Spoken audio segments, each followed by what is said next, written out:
अरहंत सिद्ध सूर्योपाध्याय साधु सर्व अर्थ के प्रकाशी मांगलिक उपकारी हैं।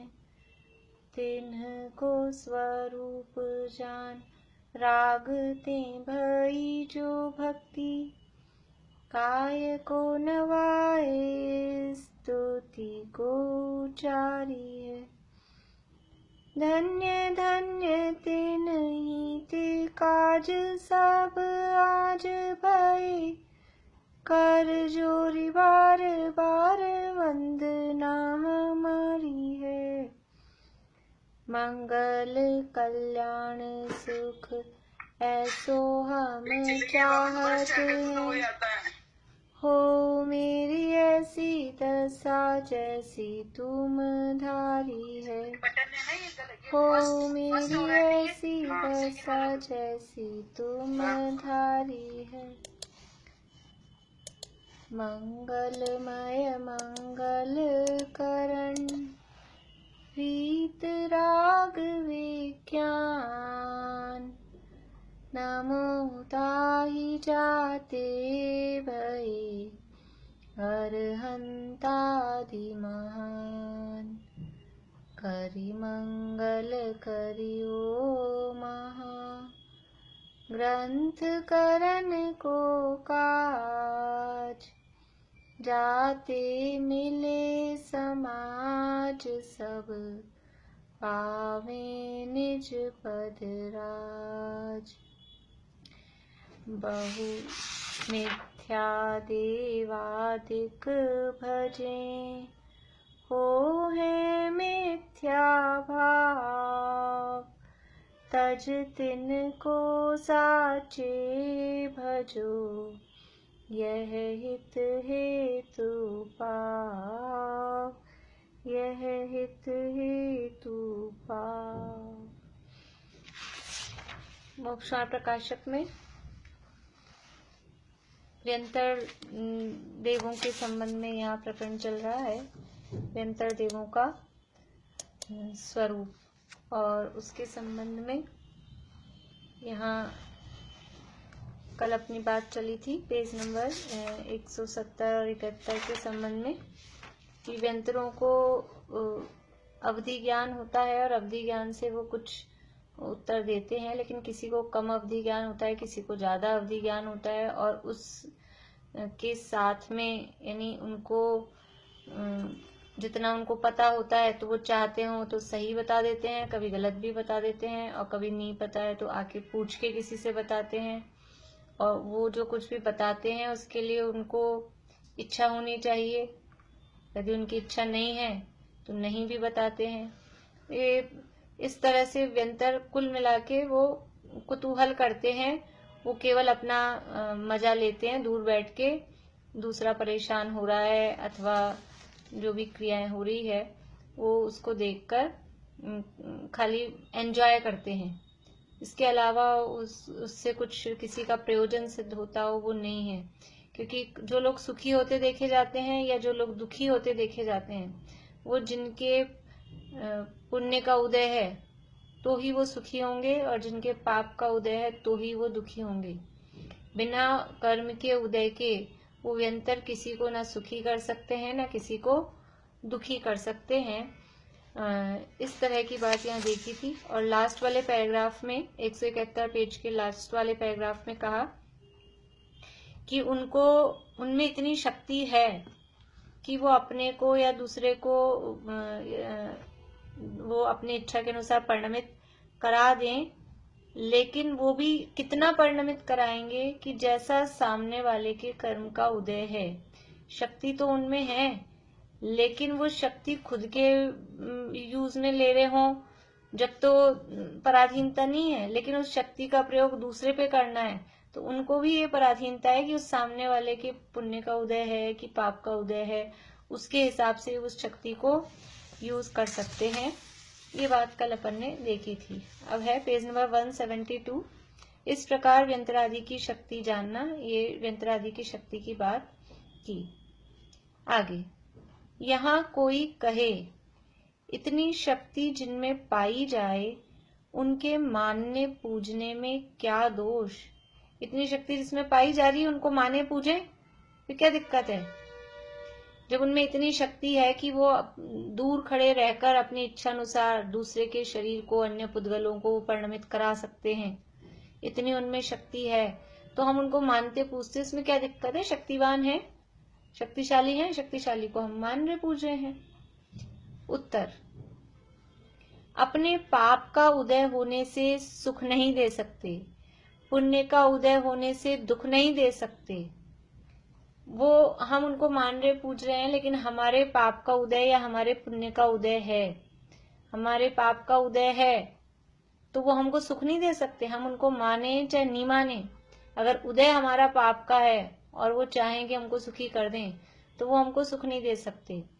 और यदि हमारे पुण्य का उदय है, तो भी हम चाहे माने उनको चाहे नहीं माने, वो हमको दुखी नहीं कर सकते।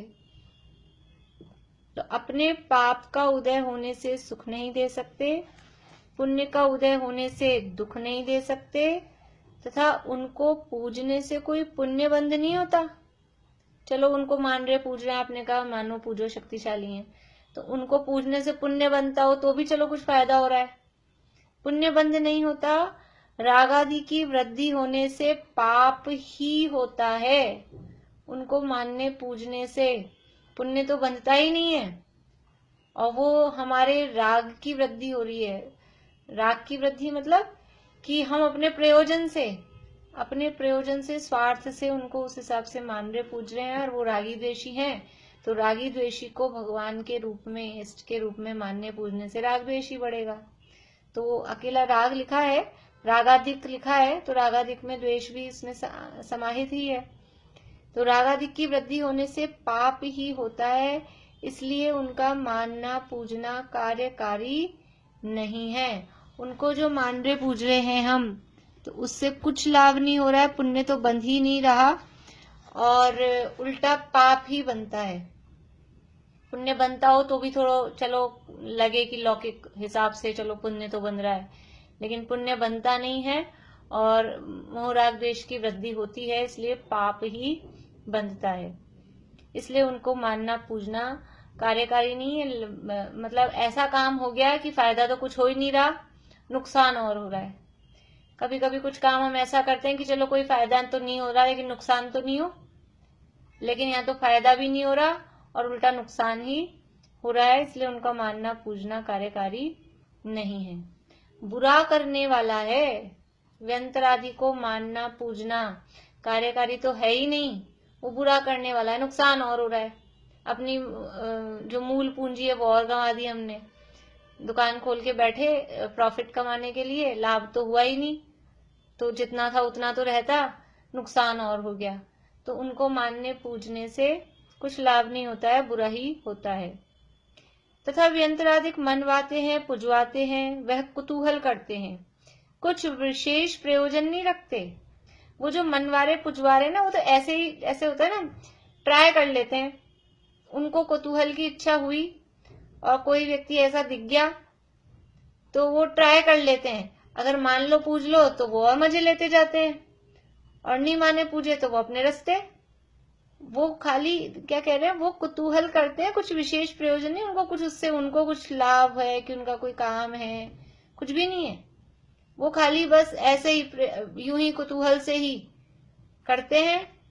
जैसे इस तरह के वही जैसे कुछ होते हैं मन चले लड़के या ऐसा कुछ भी सड़क पे, तो किसी को परेशान करने के लिए कुछ भी कहा, तो जो हो गया तो ठीक है उसके मजे लेंगे, और नहीं हुआ, कोई किसी ने उन पे ध्यान ही नहीं दिया, तो वो भी ठीक है, खड़े हैं अपने।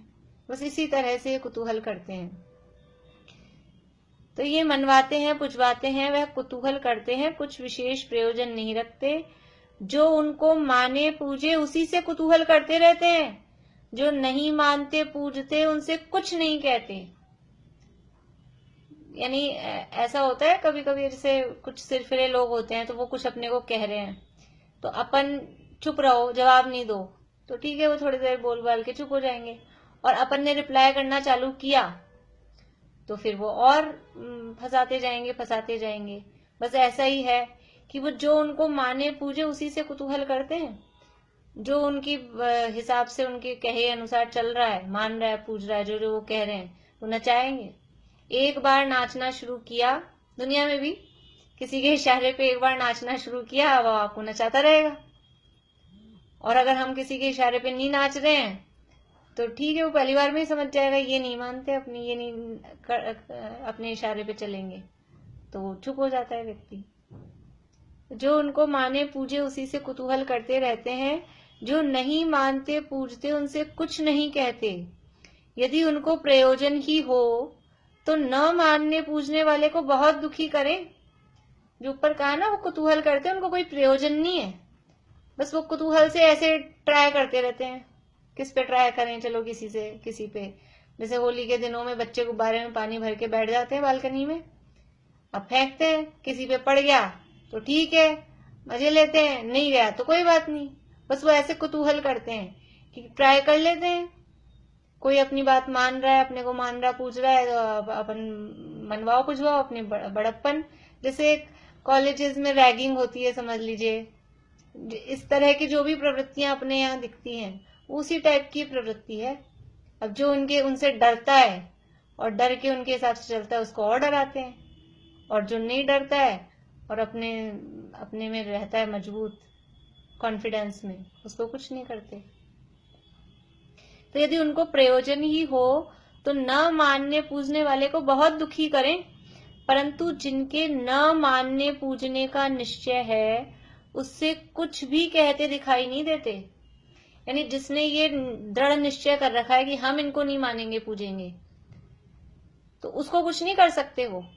अगर उनको कुछ प्रयोजन होता, किसी को वास्तव में परेशान करने से उनका कुछ प्रयोजन सिद्ध होता, तो जो उनको नहीं मान रहे पूज रहे, उनके हिसाब से जो नहीं चल रहे, उसको बहुत दुखी कर रहे। किसी ने डिसाइड कर लिया हमको नहीं मानना है पूजना है, तो उसने जब ये डिसाइड कर लिया तो फिर उसको बहुत परेशान करना चाहिए था उनको, जो नहीं मान रहा पूज रहा। लेकिन होता क्या है, उल्टा, जो मान रहा पूज रहा होता है उसी को परेशान करते हैं कि अब तुमने ये कमी कर दी, तुमने ये गड़बड़ कर दी। एक तो वो मान रहा पूज रहा है बेचारा, उसके हिसाब से उसने जैसे जैसे कहा ये रखो वो रखो जो भी, और फिर भी उसी को परेशान करेंगे, तुमने ऐसा गड़बड़ की, तुमको ऐसे रखने को कहा था, तुमको यहाँ रखने को कहा था, तुमको वो किया था। और जो नहीं मान रहा है, जो रख ही नहीं रहा है कुछ भी उनके हिसाब से, उसको कुछ ही नहीं कहते। तो उनको कुछ प्रयोजन नहीं है वास्तव में। परंतु जिनके न मानने पूजने का निश्चय है, मतलब जो उनको मानते पूजते नहीं है, जिनका ये दृढ़ निश्चय है, उनको उनसे कुछ भी कहते दिखाई नहीं देते। तथा प्रयोजन तो शुद्धाधिक की पीड़ा हो तब हो, भी कुछ प्रयोजन क्या हो, किसी को या तो कोई भूख प्यास का ऐसा हो, भोजन वगैरह चाहते हो तब हो, परंतु वह तो उनके व्यक्त होती नहीं है। एक एक शब्द कितने नपे तुले हैं। शुद्धाधिक की पीड़ा उनके व्यक्त नहीं होती, ऐसा नहीं कहा उनके शुद्धाधिक है ही नहीं तो ये एक शुद्धा दोष से रहित हो गए देव, ऐसा नहीं है।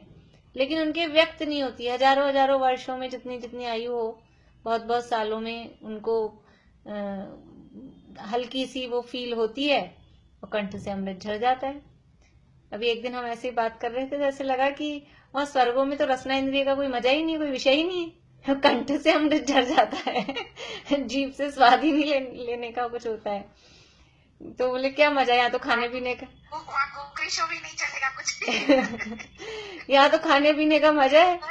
यानी के जीव है, इनको तो वैसे भी अपन जब पूजा हम लोग करते भी, ऐसा कुछ करते भी, तो क्या करें, फूल या भोजन चढ़ाते हैं या कपड़े, उनको तो चीजों की जरूरत ही नहीं है। हाँ, पूजा को अपने वाले हिसाब से ही करते, जो चीजों को जरूरत ही नहीं है वही तो हम करते हैं। उसका मतलब उद्देश्य भी देखा जाए तो कोई उद्देश्य भी नहीं है उनके लिए, फिर वो क्यों पूछवाते? कुछ काम नहीं है ना, बस ऐसे ही। देखो आगे कह रहे हैं कि उनको कोई शुद्धाधिक की पीड़ा हो जब तो उनके व्यक्त तो वो तो होती नहीं है, वो तो प्रयोजन है नहीं। यदि हो तो उनके अर्थ नैवेद्यादिक देते हैं, उससे ग्रहण क्यों नहीं करते? यदि उनको ये कुछ शुद्धादि की पीड़ा हो तो उनके लिए भोजन दे रहे हैं, ऐसा करते हैं, थाली रख निकालते हैं, कुछ भी कपड़े निकालते हैं, ऐसा करते हैं कुछ भी, फिर वो क्यों नहीं उसको ग्रहण करते? वो कौन अब जो लोग निकालते होंगे, कुछ किसी को आइडिया होगा कि वो क्यों वो खाते हैं क्या, जिनके लिए थाली निकाली या जिनके लिए कपड़े निकाले वो पहनते हैं क्या उन कपड़ों को और उस थाली को वो खाते हैं क्या। शादी ब्याह में होता है ना, सबसे पहले वो पत्तल निकाल देते हैं कुछ ऐसा, तो वो ग्रहण नहीं करते, वो तो कोई भी लो फिर इस तरह का,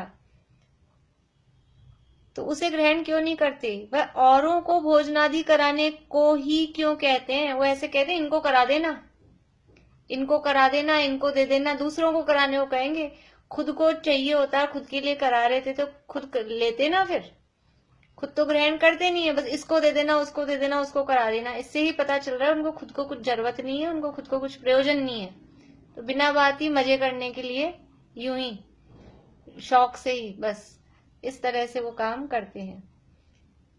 तो यदि हो तो उनके अर्थ नैवेद्यादिक देते हैं, उसे ग्रहण क्यों नहीं करते। वह औरों को भोजनादि कराने को ही क्यों कहते हैं, इसलिए उनके कुतूहल मात्र क्रिया है। वो जो क्रिया इनकी जो हो रही है वो केवल उनका कौतूहल है और कुछ नहीं है। अपने में उनके कुतूहल का स्थान होने पर दुख होगा, हीनता होगी, इसलिए उनको मानना पूजना योग्य नहीं है।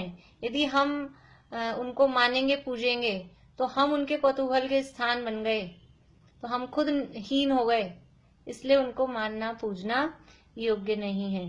अपने में उनके कुतूहल का स्थान होने पर दुख होगा, हमें दुख होगा और हम हीन हो जाएंगे, इसलिए उनको मानना पूजना योग्य नहीं है। और ऊपर बता ही दिया कि उससे कुछ पुण्य तो बंध नहीं रहा है, उल्टा पाप ही हो रहा है, जिसमें कुछ ऐसे गुण ही नहीं है कि हम उनको कुछ इस तरह से श्रद्धा भक्ति से माने पूजे। तो एक बार है ना, जैसे हम लोग वहां जा रहे थे, सापुतारा के बीच में बगई करके फॉल है, तो 4 गाड़ियां जा रही थी, तो पहली गाड़ी में हमारी सबसे आगे थी, तो गाड़ी अचानक ही हमारी गाड़ी हवा से हल्की होके ऊपर उठी हवा में। अच्छा। और मैं आगे बैठी थी, हस्बैंड ड्राइव कर रहे थे, पीछे 3 जने और बैठे थे, अपने आप ही अचानक उठी और साफ सुथरी रोड, कुछ नहीं, स्पीड नहीं, कुछ नहीं गाड़ी की, और गाड़ी ने पलटी ली, एकदम हवा में उठ के और पलटी ली, और पलटी लेके और फिर टॉप की बल जो होता है ना, नीचे हो गया और हम लोग ऊपर हो गए, फिर खिसी सड़क पे, और फिर उसके बाद फिर सीधी हुई। तो मतलब जो पीछे थे ना, हम 3 गाड़ियां और जो हमारे साथ थे, वो ये दृश्य देख रहे हैं आराम से, और हमको भी लग रहा है कि ये क्या हो रहा है, अंदर बैठे हुए कुछ समझ में नहीं आ रहा है कि क्या हो रहा है, पर है ना फिर रास्ता चेंज हो गया, डायरेक्शन चेंज हो गया, मतलब वापस कुदरत ही आना पड़ा हमको, ये जिसमें तो हम मानते भी नहीं है, कुछ भी नहीं है, तो हमको तो ऐसे ही लगा कि ये सब वही जाति के देह हो सकते हैं। अब वो कुछ भी हो सकता है, कुछ वो कभी कभी गाड़ी में मान लो टायर में कुछ ऐसा हुआ, उससे भी वो कुछ हो जाता है, वो भी हो सकता है। गाड़ी में कुछ भी खराबी ऐसे नहीं थी, कुछ भी ऐसा नहीं था।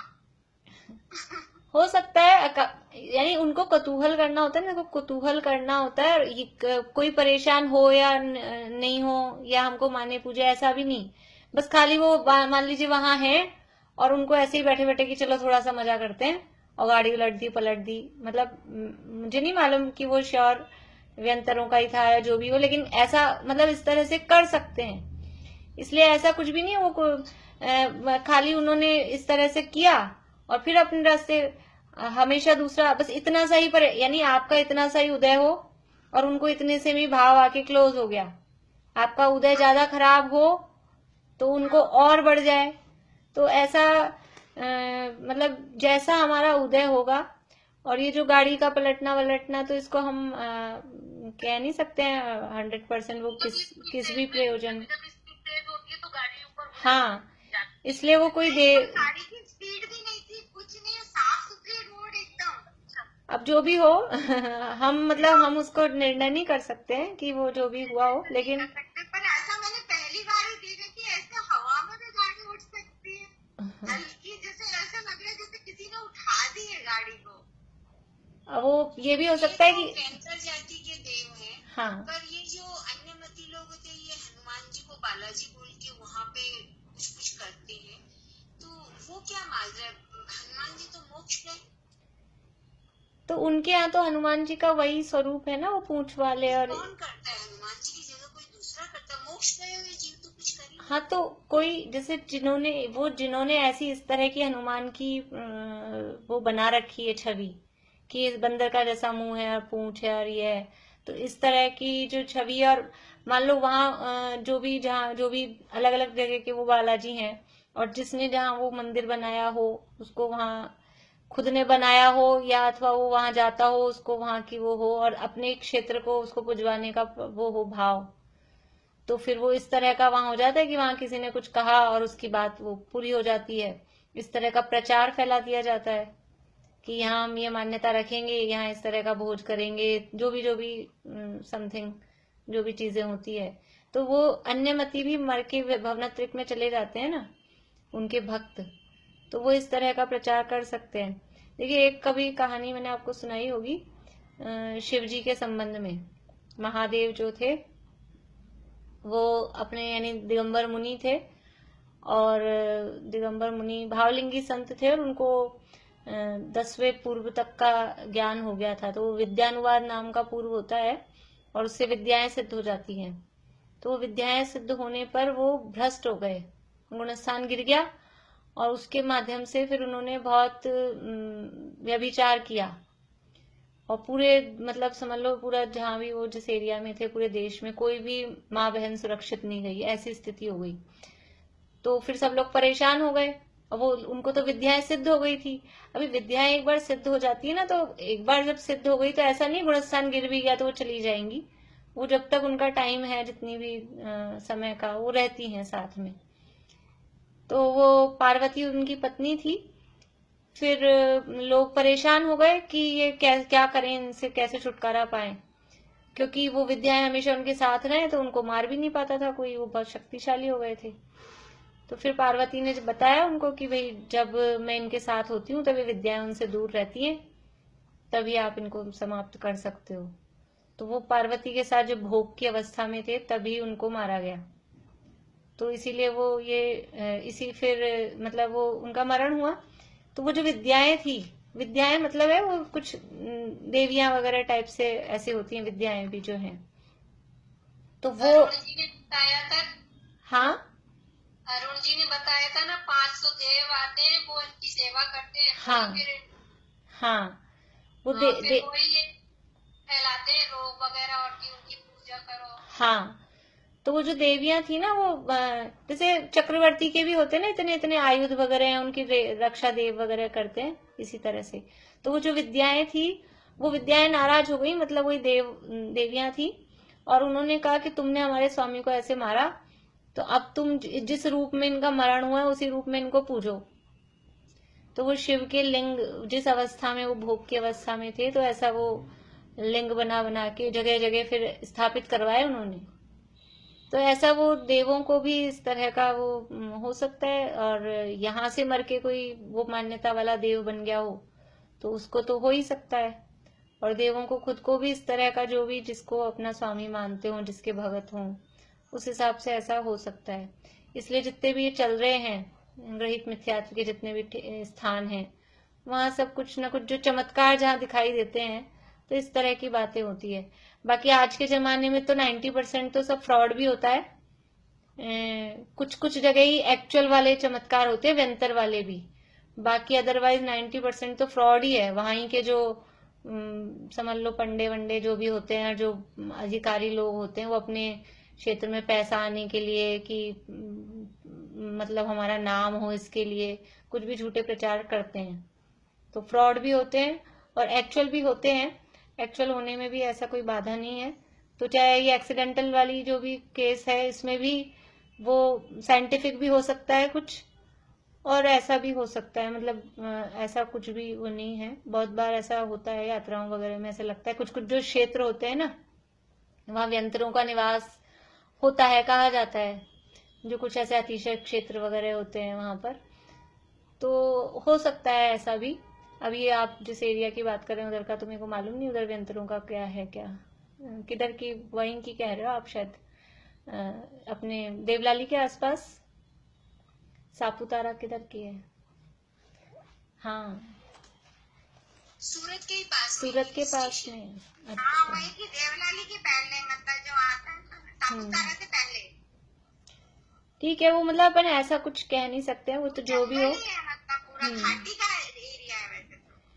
बस ये है कि हमें लेकिन ऐसा माइंड में लाते हैं, तो वो कोई अगर ऐसा कह दे कि ये तो ऐसे किसी ने किया ही है, तो वो माइंड में आ जाती है बात। और फिर वो माइंड में आने पर, और अगर किसी को इस तरह का डर और ये आ रहा है और उसको समझ में आ गया अवधि ज्ञान से, उसने जान लिया कि डर रहे हैं, तो और डरा सकता है। इसलिए माइंड में लाने की जरूरत ही नहीं है। हाँ बोलिए पारुल। मतलब 20-25 साल पहले की घटना है ये तो, ऐसा। बोलिए पारुल। भाभी फिर ये काला जादू क्या होता है? वो क्या होता है, पहले मुझे बताओ क्या होता है। बोलते हैं ना इसने ब्लैक मैजिक कर दिया है, इसको ये है कुछ इस तरह का। अब वही मैं कह रही हूँ ना, मतलब कि कुछ तो देखो, जादू वादू ही तो दुनिया में भी जादूगर जैसे होते हैं, वो जादू करते हैं ऐसे, वो भी वो एक जेन्युइन वो वाला भी हो सकता है। और ये जो यंत्रों वाला है वो, तांत्रिक और क्या? हाँ वो तांत्रिक वगैरह तो मंत्रों में, अभी कहा ना पीछे वाले पेज पे, मंत्रों में ऐसी शक्ति होती है, तो ये जो मंत्र सिद्ध कर लेते हैं तांत्रिक लोग भी। तो आपने अभी जो कहानी सुनाई भावलिंगी मुनि की है या शिव जी की है? वो शिव जी भावलिंगी मुनि थे पहले, फिर वो भ्रष्ट हो गए। अच्छा, ठीक है। तो जैसे जो कोई मंत्र, एक अपने गारुड़ी मंत्र नाम आता है, तो गारुड़ी मंत्र क्या होता है कि किसी को सांप ने काट लिया हो, तो सांप ने काट लिया हो तो वो तांत्रिक आके वो जो सांप को जो भी करने वाले होते हैं, वो एक मंत्र पढ़ते हैं केवल, और वो मंत्र पढ़ने से उसका जहर उतर जाता है। तो ऐसा मंत्रों में ऐसी शक्ति होती है, मंत्रों में ऐसी शक्ति होती है। और निमित्त नैमित्तिक संबंध है, यदि सामने वाले के पुण्य का उदय है तो वो काम करता है। जैसे दवाई होती है डॉक्टर की, वो कब असर करती है कि अपने साता का उदय होता है तो असर करती है। इसी तरह से मंत्र भी यदि सामने वाले के पाप का उदय या पुण्य का उदय है तो वो असर करते हैं, निमित्त नैमित्तिक संबंध है। तो वो मंत्रों के माध्यम से वो इस तरह से वो जो भी जादू टोना जिसे कहते हैं, कुछ भस्म होती है, वो मंत्रित भस्म होती है, बुरकी डाल दी ऐसा कहते हैं। ये जो चीजें चलती है ना किसी पे, हमारे हिप्नोटिज्म जो भी है, ये सब वो मंत्रों में थोड़ा इस टाइप की शक्ति होती है। पर असली कारण क्या है? असली कारण है सामने वाले के पाप का या पुण्य का, जैसा भी उदय, कर्म के उदय के अनुसार ही वो शक्ति काम करती है। इतना है। अभी शक्ति तो नमोकार मंत्र है, लेकिन हमको मंत्र जैसा ही नहीं लगता है। नमोकार मंत्र में कितनी शक्ति, मंत्र है, महामंत्र है, और सारे मंत्र उसके आगे। एक बार ऐसे उसी रोड पर दीदी हमारी बस खाई में गिर गई थी, तब ड्राइवर तो भाग गया बस को छोड़ के और हम लोग खाई में गिर गए। उसी रोड की घटना ये भी दूसरी। पर वो क्या नमोकार मंत्र याद आया उस समय, और कुछ याद नहीं आया कि अब पता नहीं क्या हो रहा है बाहर का, तो कुछ सीन अंदर दिखता नहीं बस के अंदर। रात का 2 बजे का समय, ऐसी घटना घटी थी। वो भी एक पेड़ आ गया था आगे और बस ऐसी, और नीचे खाई। अब वो तो जो भी में असली में तो वही है ना, अपने मतलब पाप का उदय है। जो भी परिस्थितियां इस तरह की बनती है वो पाप का उदय है, उसको अपन खाली व्यंतर वाली है वो ऐसा नहीं कह सकते हैं।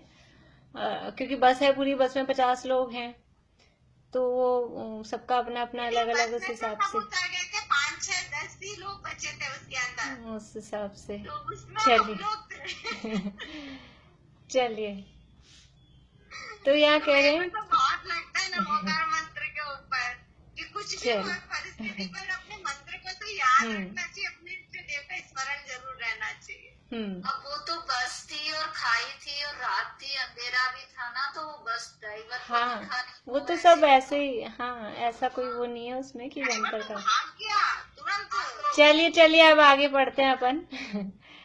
तो ये यहाँ पर इसलिए कह रहे हैं कि वास्तव में जो पहली लाइन है ना ये उत्तर की, अपने पाप का उदय होने से सुख नहीं दे सकते, पुण्य का उदय होने से दुख नहीं दे सकते। ये सबसे इम्पोर्टेंट बात है कि जैसा हमारा उदय है, यदि हमारे पाप का उदय है तो कोई कितना भी चाहे, व्यंतर क्या, यहाँ वाले क्या, कहीं के भी कोई भी चाहे, भगवान भी चाहें, भगवान चाहते नहीं है, लेकिन यदि हम सोचें कि भगवान भी चाहें तो वो सुखी नहीं कर सकते। और जिसके पुण्य का उदय है तो कोई भी चाहे वो उसको दुखी नहीं कर सकता। अभी देखो आप द्वारिका की घटना, श्री कृष्ण के माता पिता, अब उनकी आयु पूरी होनी थी, उनका बचने का नहीं था निमित्त, तो वो क्या कम बलवान थे? नारायण में कितनी शक्ति होती है, कितने कितने हाथियों का बल नारायण में होता है, लेकिन वो माता पिता को बाहर नहीं निकाल सके। रथ में बिठाया और रथ टूट गया, फिर खुद ही बैल बन के जुत गए, तो भी पहिए धस गए उसके, बाहर नहीं निकाल सके। इसलिए उदय साफ साफ दिखाई देता है, उदय जिसका जैसा है उसी के हिसाब से काम होगा। देखिए, तथा कोई पूछे कि व्यंतर ऐसा कहते हैं, गया आदि में पिंडदान करो तो हमारी गति होगी, हम फिर नहीं आएंगे, सो क्या है। ऐसा पिंडदान चलता है गया में पिंडदान। अब अपन को क्या ज्यादा जो टच में नहीं है तो ऐसा लगता है कौन कौन सी बातें हैं, ऐसा कुछ उसमें चलता है। जिस समय ज्यादा ये समझ लीजिए उस समय इस तरह का ज्यादा चलता होगा पंडित जी साहब के समय। अभी भी होंगी ऐसी मान्यताएं। तर्पण तर्पण कहते हैं इनके लोगों में ना, तर्पण कहते हैं। अच्छा, हाँ हाँ, तर्पण शब्द तो सुना है, मतलब वही अभी मरने वाले के लिए करते हैं। हाँ, अभी भी चलता है वहाँ पर। हाँ हाँ, और अपने भी शायद जब जैसे डेड बॉडी के सामने वो कुछ आटे वाटे का कुछ, कई लोगों के ऐसे होता है, कुछ पिंड विंड बना के रखते हैं। कईयों में मैंने देखा है जो मतलब अपने प्योर जैनी जो होते हैं वो नहीं, कुछ मिक्स वाले जैसे होते हैं ना, अदर कास्ट का जिनमें इफेक्ट होता है, तो उनमें कुछ कुछ ऐसा चलता है। तो ये ऐसा पिंडदान करो तो हमारी गति होगी, हम फिर नहीं आएंगे, सो क्या है। उत्तर, जीवों के पूर्व भव का संस्कार तो रहता ही है, व्यंतरों को भी पूर्व भव के स्मरणादि से विशेष संस्कार है, इसलिए पूर्व भव में ऐसी ही वासना थी, गयादिक में पिंडदान करने पर गति होती है, इसलिए ऐसे कार्य करने को कहते हैं। गया को ये तीर्थ मानते हैं, अन्य मत वालों का तीर्थ माना जाता है। गया जो अपने इधर ही है ना, बिहार में गया, तो जैसे कुछ कुछ तीर्थ माने जाते हैं ना, काशी है, जहाँ नदियों के किनारे के जो भी स्थान हैं वो तीर्थ मान। बौद्ध गया है ना, वो तो बौद्ध गया क्या है। बौद्ध गया में तो वो बौद्धों का विशेष है, इसलिए उसको बौद्ध गया बोलते हैं। वो नाम तो गया ही है उसका, गया जी से। क्या ये गया अलग है? नहीं, वही है, वही है, छोटी जगह थोड़ी आगे जाके। हाँ, गया में ही है, हाँ का मंदिर है। हाँ, बाकी वो गया अपन नहीं, शिखर जी जाते हैं तो गया जी आता है, उधर से राजगिरी होते हुए जब आते हैं तो वही है। और बौद्ध गया में उसमें जहाँ बौद्धों का, राजगिरी के पास आता है। हाँ, बौद्धों का जहाँ थोड़ा ज्यादा बौद्धों का प्रभाव उधर बिहार साइड में, जैसे अपने महावीर भगवान का भी उधर ही रहा, समर्शन वगैरह। हाँ, तो हाँ, तो अभी भी वहां पर जैसे राजगिरी में है वो बौद्ध, ऊपर वहाँ रोपवे से जाते हैं तो बुद्ध का ही टेम्पल है, और भी उधर थोड़े मिलते हैं बौद्ध के। तो वो जहाँ बौद्धों का विशेष रूप से बना हुआ है उसका नाम बौद्ध गया है। बाकी वो गया जी एक जगह है, तीर्थ माना जाता है इधर का, अदर कास्ट में। नालंदा भी वहीं आता है ना? हाँ, वो सब उधर ही है। तो वो पूर्व भाव में किसी को वहां का विशेष मान्यता थी, कोई मनुष्य था और उसको गया की मान्यता थी, तो उसने वो देव हो गया व्यंतर, तो वो इस तरह की बात कहता है वहां करो, जो बस वही बात है जो जहाँ की जिसको मान्यता हो वो वहीं के लिए कहता है। अभी तो अपने को क्या है कि जैसे अपने को जिसका प्रवचन अच्छे लगते हो तो अपन कहते हैं उनके सुनो, अब तो उनके सुनो। तो जो जिसको अच्छा लगता है, जिसको जिसकी मान्यता है वो वहीं का कहता है। तो वो यद्यपि वो प्रवचन सुनना वो तो कहने के उसके लिए कहना वो तो एक अच्छी बात है, पर यहाँ पर तो वो मान्यता उसको उस तरह से जोड़ते हैं कि इससे हमारा भला होगा, इससे हमारा कल्याण होगा। गलत चीजों को सही बता के वो बताते हैं, वो मिथ्यात्व वाली बात है।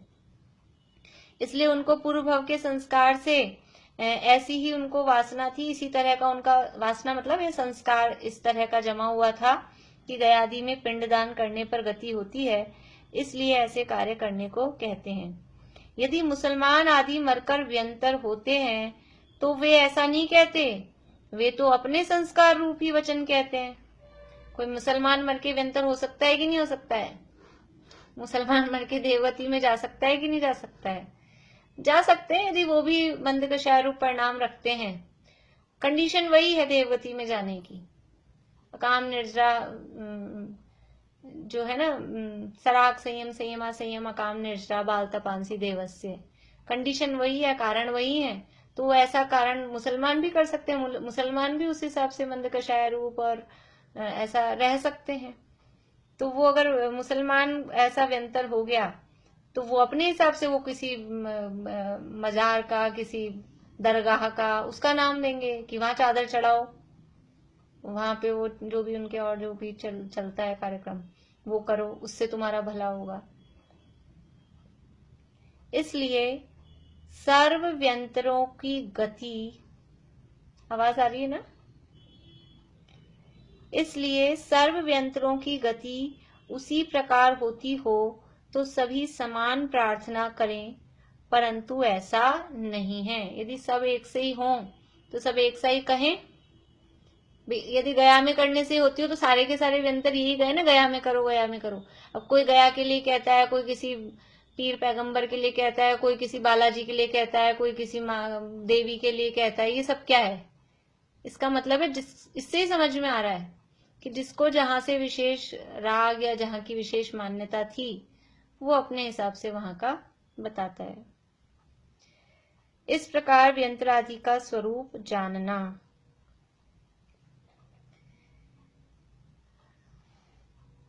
इतना ही पूरा करें, फिर ये आगे कल पढ़ लेंगे, फिर वही समय ज्यादा हो जाता है। आगे सूर्य चंद्रमा ग्रहादि ज्योतिष है। होता है, इसका क्या मतलब है? फिर से बोलिए आंटी, आपकी आवाज नहीं आई थी। पूरा तिजारा जीवन जैसा होता है ना, ये क्या होता है? वो भी वही है ना, अपने यहाँ पदमपुरा तिजारा है, वो इसी टाइप के क्षेत्र कि वहां इस तरह की वो मान्यता रख के लोग, वो क्या चमत्कार दिखा ना, वहां अतिशय दिखा, तो वहां अतिशय दिखा, उससे ये तो समझ में आ गया कि यहाँ व्यंतर का वास है, क्योंकि वो प्रतिमाएं निकली हैं वो जिस तरह से चमत्कार से, तो वो तो समझ में आता है कि व्यंतर का ही किया हुआ है। लेकिन फिर अब वहां पे वो जो भी वहां जाके कोई भूत भाग जाते हैं, भूत भगाने के लिए वहां जाते हैं, वो सारी मान्यताएं वो सब गड़बड़ है। के ही द्वारा की जाती है वो भी एक तरह से। हाँ, अब उसमें भी वही है ना जो मैंने कहा ना कि रियल, हाँ रियल तो होते हैं कम, और फिर वो फ्रॉड भी होते हैं, उसमें फ्रॉड बहुत होते हैं, वास्तव में कितने हैं, और ऐसा ही नकली। इसको ये भी सब क्या है कि दुकानदारियां हैं, क्या बोले, सब जो अपने अपने वो मतलब जिसको जिस तरह का चलाना है वो उस तरह की, वो ये इस तरह की दुकान। पंडित टोडरमल जी के समय में तो ये सब चीजें ज्यादा होती है, उन्होंने इतना अच्छा और इतने मतलब साफ शब्दों में ये चीज लिखा है ना, तो मतलब वाकई में लग रहा है कि इससे भी बड़े कोई और पुराने साहित्य होंगे धर्म के जिनमें लिखा हुआ होगा। देखो ऐसा जितना क्लियर अभी तक मतलब इसमें लिखा हुआ मिलता है ना, जितना क्लियर, क्योंकि उससे पहले तो संस्कृत में और ऐसे लिखे गए थे। एक एक चीज वाकई लग रहा उस जमाने में, और 300 साल पहले इतनी बड़ी बातें, और लोग तो डरते थे उस समय, तो काम ही ये करते थे। तभी तो उन्होंने एक एक चीज इतना निडर होके लिखी है, तभी तो मौत की कीमत पे लिखा है। ये सारी बातें तो उनकी की इतना क्लियर करके साफ साफ लिख दिया ना, देखो यूं कि ऐसा। तो उनके अनुयायी नहीं थे उस समय लोग वगैरह, जो उनके अनुयायी कम होंगे फिर उस हिसाब से तो देखा जाए।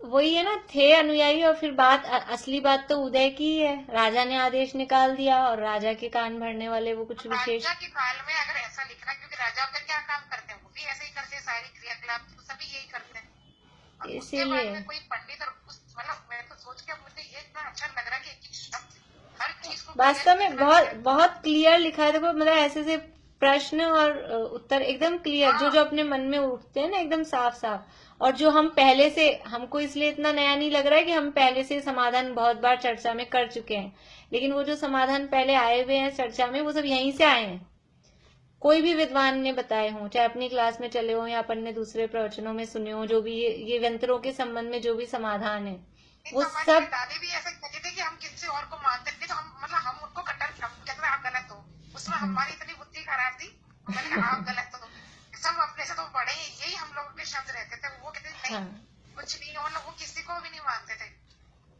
पता नहीं हम लोग कहते नहीं, और क्या हमारी मम्मी और ने तो सिखाया ना हनुमान जी के। जब इसीलिए जब तक स्वाध्याय नहीं करें, अब स्वाध्याय किया है तो अपनी गलती पता लगती है ना, अब खोल के पढ़े ही नहीं जिनवाणी तो कैसे पता लगे। कि सही क्या है गलत क्या है। इसलिए स्वाध्याय करना बहुत जरूरी है। स्वाध्याय करते हैं तो अपने आप सारी बातें साफ साफ समझ में आती है, और इतनी बुद्धि तो मिली है सही गलत का निर्णय, कि ये जो लिखा गया है कि किसी राग द्वेष के वश होके नहीं लिखा गया है। तो स्वाध्याय करने का एक इसीलिए अपना अलग लाभ होता है।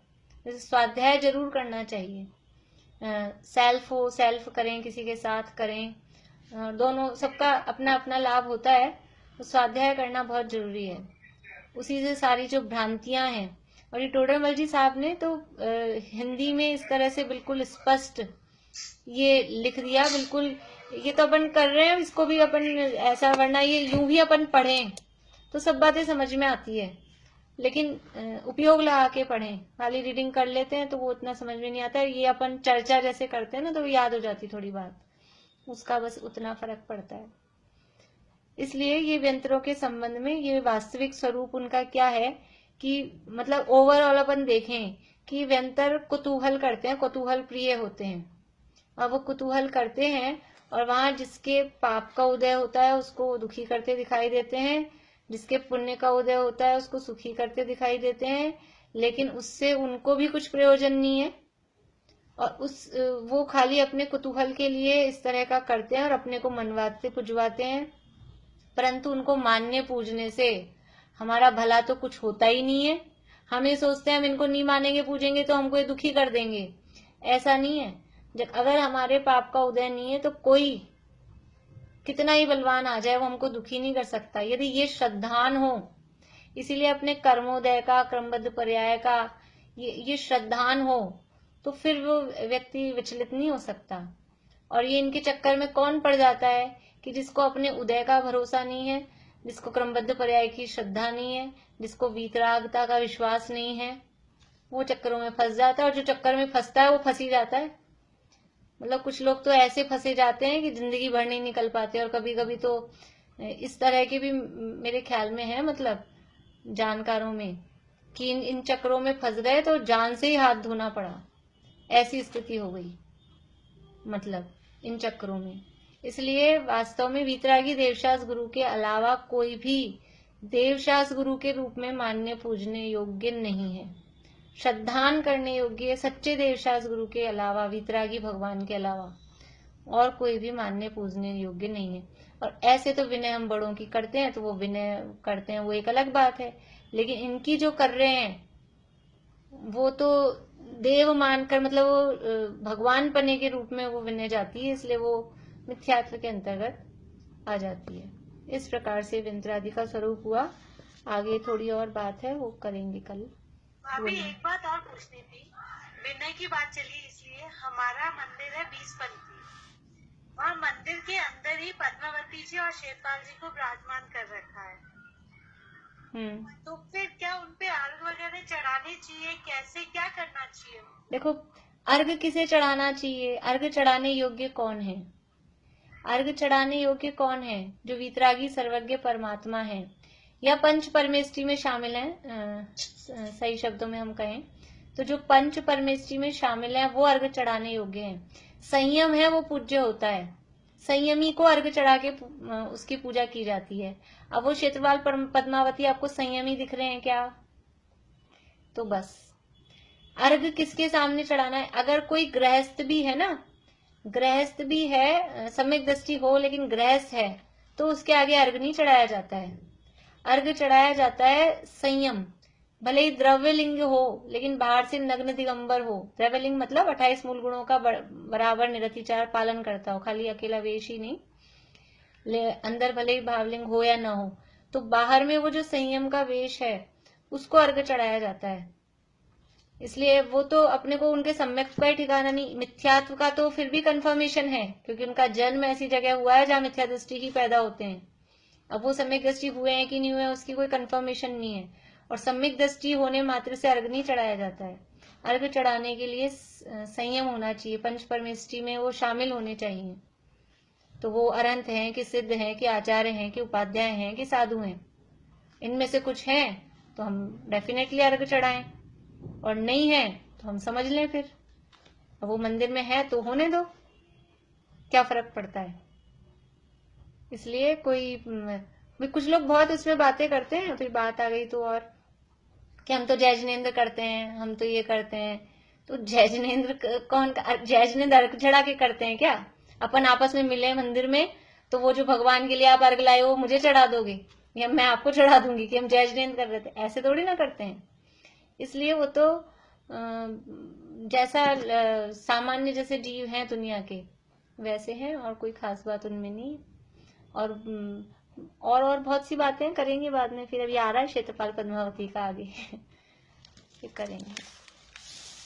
पद्मावती क्षेत्रपाल तो अपने मंदिरों में भी होती है, दिगंबर वालों में। हाँ होती है ना। अभी आगे आगे टॉपिक अगले पेज पे वही है टॉपिक।